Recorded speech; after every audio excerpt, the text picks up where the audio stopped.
And there's this power that is around all of this. It's interesting that we use the word power.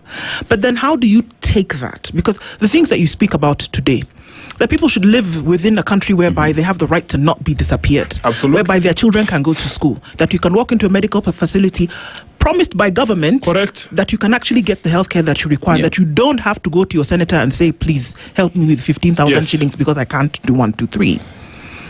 How do you take that need, combine it with this inertia that is clearly taking the country, and turn it into a decision? Because the word that you mentioned, which I've written down, is that you must be consequential.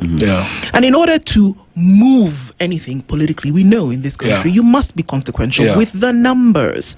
How are you going to take this beyond just a spirit of fever and turn it into something that will be consequential? If that's what Kenyans are saying they want. Now, you see, we were taught by Raila that politics is persuasion. We believe in our ability to persuade. And we hope that the arguments that we are selling will make sense to the people of Kenya. There is no way of knowing, until the ballots are counted, whether it is your message has resonated with the people. But we can feel, because we also are recipients of information. We also consume information. We can hear the people saying that they are suffering. We can hear the teachers, for instance, saying they would rather go back to Minet. They don't want this sharp business. I speak to police officers. Police officers, they don't shout, but they whisper, sisi ndio Sifuna. Then they are like, hey, bana sasa hii sijui ati hii shaa vile wametusukuma huku, we can see vitu tulikuwa tunapata under NHIF, wanaanza kutuambia tulipe, sijui kuna limit za wiki, daily limit, sijui monthly limit. Yani, they are also suffering. We are saying, when you promise, you must deliver. Because the promise was for universal health coverage, that people would get free healthcare. That was the promise. We never thought that there would be limits or be told. And you remember the argument that William Ruto sold us. Because we used to pay less than 1,000 shillings as NHIF. And he said, it is not fair for a person like me, who's Sifuna, who earns 1 million shillings of taxpayers' money, to pay 1,000 shillings for medical cover.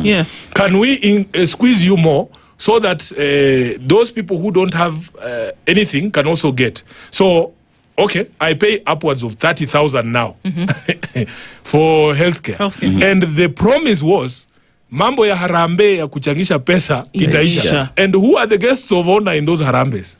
It is Sifuna. So I sat down and said, okay, it makes sense. If you are going to remove from me that burden of attending harambes, then it makes sense for you to take 30K from me.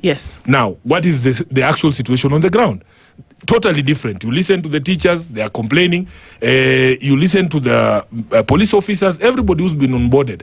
The facilities are complaining. They are not, the SHA reimbursements are not coming on time. You remember the case of the hospital in Mumias, where I was born. A hospital shutting down under heavy debt because SHA is not remitting monies to them. So we believe that.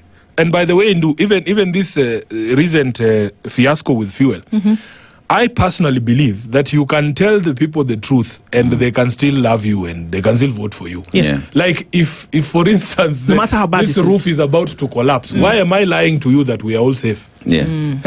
Why can't I just tell you the truth that, by the way, we need to evacuate? Let's move. We need to move because this thing is going to collapse. So we have a leadership that lies about our true situation. Our true situation. We had countries taking precautions, saying, "Oh, we are going to work from home." Prime ministers dropping some of their entourage. You saw people at least taking steps to tell the country that because of the war that is happening in the Middle East, we are going to be strained when it comes to oil supply.